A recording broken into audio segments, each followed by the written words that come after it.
One of these things is not like the other. That's not how it goes. It ain't supposed to make that noise. It's only taken 3 days. Several blisters, bruised knees. And now this is like preventing us from launching our boat. So it's been crazy windy and the whole boat is shaking. It was a lot tougher than I thought. We're getting close. Last episode, we chronicled the process of applying copper coat to our boat. This was our biggest project yet, and after 3 full days of painting, we were exhausted and glad to be done. For the most part anyway. We still had some more sanding to do and those pesky spots under the jack stands. But for now, we were jumping into another big project. Multiple upgrades on our engine. What have we here? Well, this is our new heat exchanger. This is the result of a $400 mistake that I made. That looks like that.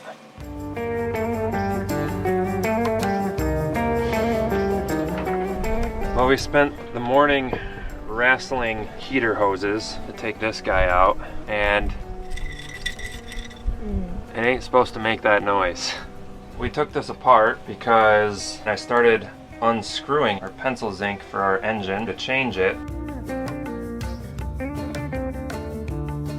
And this cap broke off and the zinc was stuck in there. And if that breaks off, it could clog some of the waterways, which would significantly reduce the water flow, which cools our engine. So I'm going to take it apart and try and clean it out and see what's going on in there.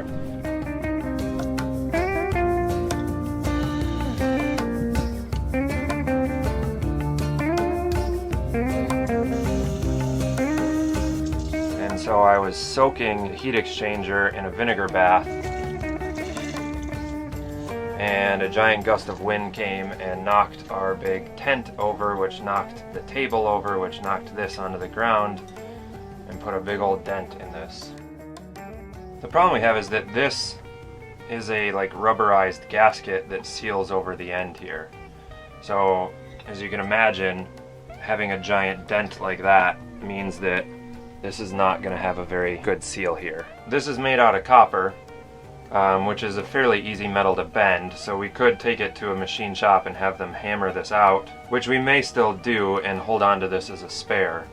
But it also squeezed this one, it put a really good sized dent here, and we still have the problem with all of this crap in here, and this side is welded on, so we can't take this off. The new one that we bought has a different style of gasket, and it has an opening on both ends. If we were ever going to clean this one out again, we'd have to pull it all the way off the boat.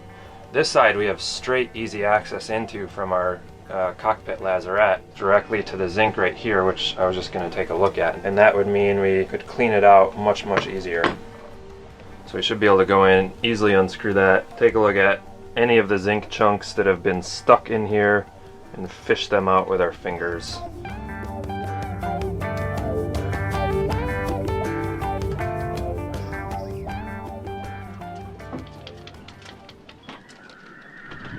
It's crazy windy right now. It's supposed to gust higher than 30, I think.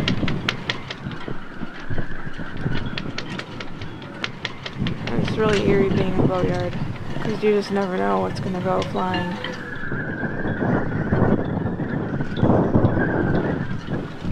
Kirk just tightened down all the rigging because he was worried our mast was shaking too much. What do you think? Oh, hopefully that calms things down a little bit. That forestay was just moving around way too much, shaking the whole mast.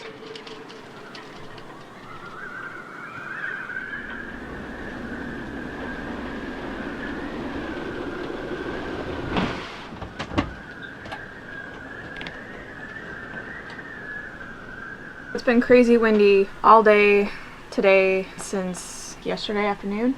Yeah. And the whole boat is shaking. It's really unnerving. I think we've gotten used to it for the most part, but there was just a huge gust, and Kirk's worried about the rigging and the pressure that the stands are putting on the hull. I can't help but think, what if the boat tips over? But we don't have wind anywhere near strong enough for that to happen. I think it makes us both feel really good about the fact that we decided to pull our mast over hurricane season. If I would have felt this before we left, I would have absolutely made the same decision. You never would have questioned it, because I think we were like, are we just doing this because we're nervous ninnies, or what? Yeah, I think it was definitely the right decision.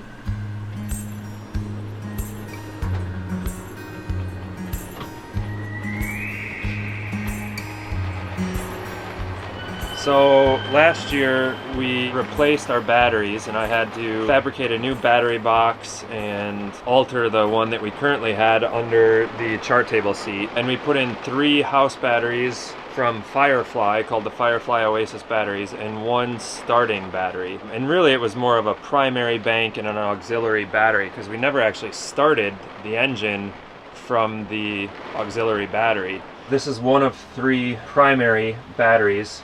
There are 2 more that are up underneath this area here.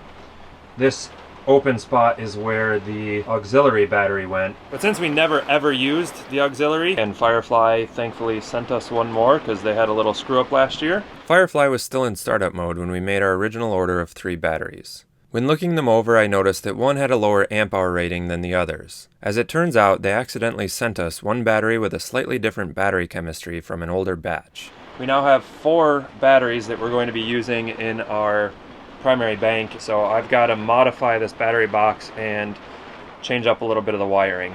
These are all group 31 batteries, but the Firefly Oasis batteries were like a millimeter too big to fit down in this battery box. Oh my god. You motherfucker. So I had to cut the edge of this battery box off, and I glassed in a piece of marine ply there, just a little bit wider to hold that. And now that's what I'm gonna have to do in this section here. So I'm gonna have to cut right along there, pull that out, put in a new piece of marine ply, and then glass it all in so that we can put another one of these batteries right there as well. So that we've got now a 25% larger battery bank.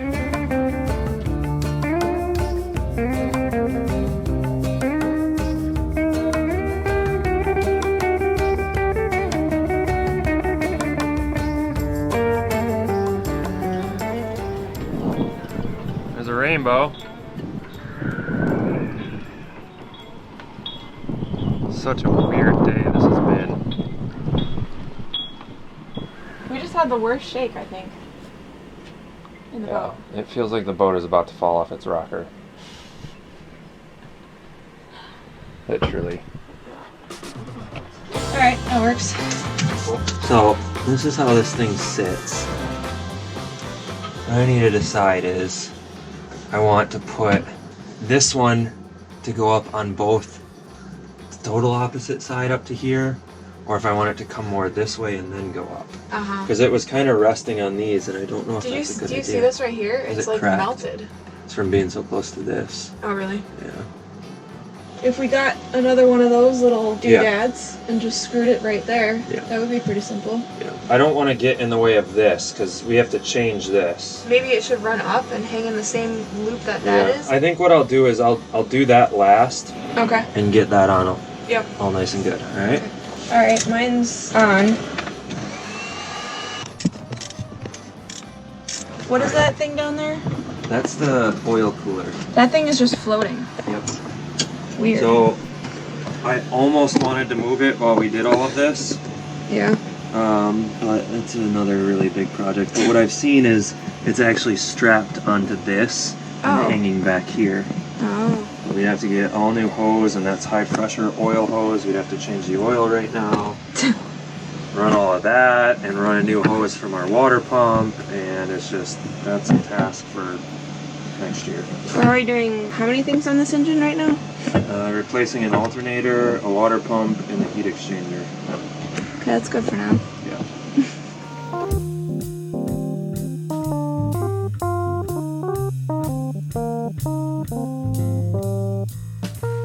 We had wanted to upgrade our alternator for a while, as our current one was original to the boat and wasn't charging our battery bank. In fact, when the engine ran, we'd often lose power. If you get an alternator larger than 80 amps, you need to upgrade the belt on your engine. So we also ordered a serpentine pulley kit, which includes a new belt, crankshaft pulley, and water pump. One of these things is not like the other. One of these things is a little different. One of these things prevents me from installing this alternator. So if we count the ridges here, there's either 9 ridges and 10 valleys, or 10 ridges and 9, something like that. But if we do the same thing over here, oh look, there's only 5 or 6. What have we here? Only 5 or 6. Oh, that belt, only 5 or 6. Thank you, BALMAR, for making this installation process totally not seamless. This is the way that boat projects go. What you think is supposed to be a bolt-on project, what is sold as a bolt-on kit, is not. The other major problem that we have, that we discovered last night, is this crankshaft pulley. The outside diameter of our crankshaft on our engine is exactly 1.2500 inches, down to the 10,000th of an inch. This crankshaft pulley is off by almost a full 2/100ths of an inch and will not fit over the crankshaft.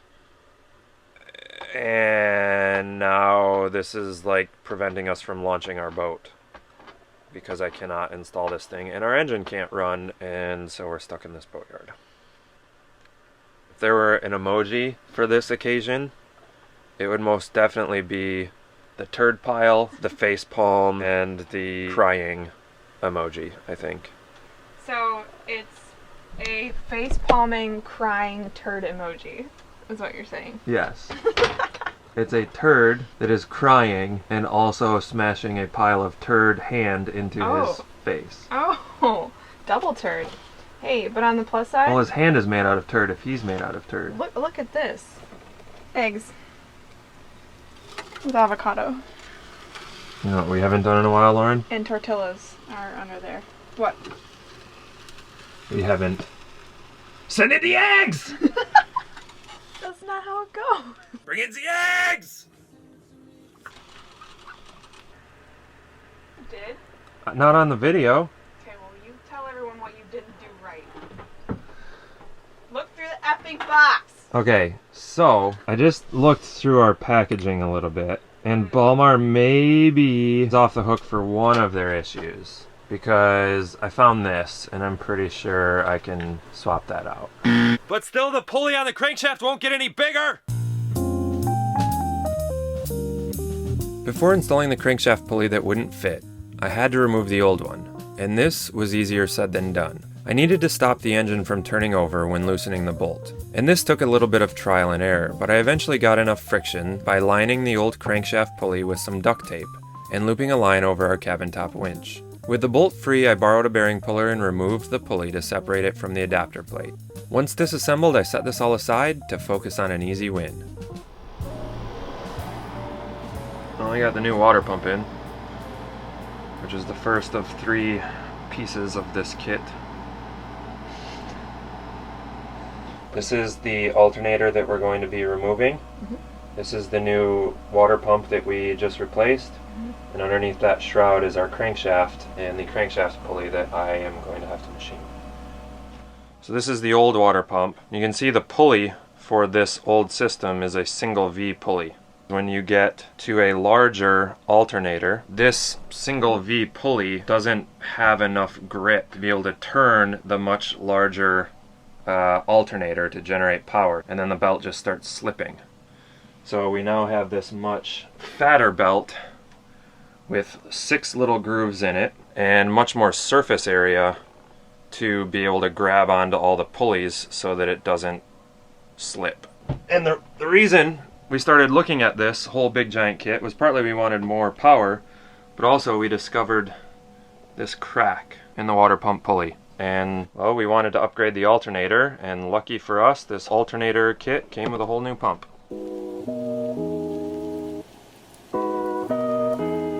To make the new crankshaft pulley fit, I wrapped a socket with some emery cloth and started sanding. I need to get it to 1.2500, and we're still a little ways off from that. It was only off by 175 thousandths of an inch, but it needed to be perfect. If I sanded it too much or made it oblong, it could be pretty disastrous at high engine speeds. Got the alternator out. Yeah. Now we get to see if the new one fits. That goes in there. So that buzzing bee noise in the background is Lauren resanding our copper coat. We have to do a light sanding after the copper goes on to expose the copper and the epoxy. I am down here in the engine. Just put a hole in our oil seal here, doing another one there to be able to pull this out. Did the 2 holes and the screws and pulled with pair of vice grips and some channel locks to get this off. It was a lot tougher than I thought. That's a big step. That's awesome. I was gonna give you a high five. Oh yeah? Yeah. Now what? Oh, so unsatisfying. Kirk finally got the crankshaft pulley on the crankshaft. It's only taken 3 days. A ton of scotch tape, a bunch of emery paper, several blisters, bruised knees, and of course, a whole heap of swear words. Of course! Gotta have the swear words. We're getting close! That's some boat bling, and this thing's not going anywhere. This was Lauren's brilliant idea. Sounds perfect. Yeah. Yay! Good job. Big steps. Big steps.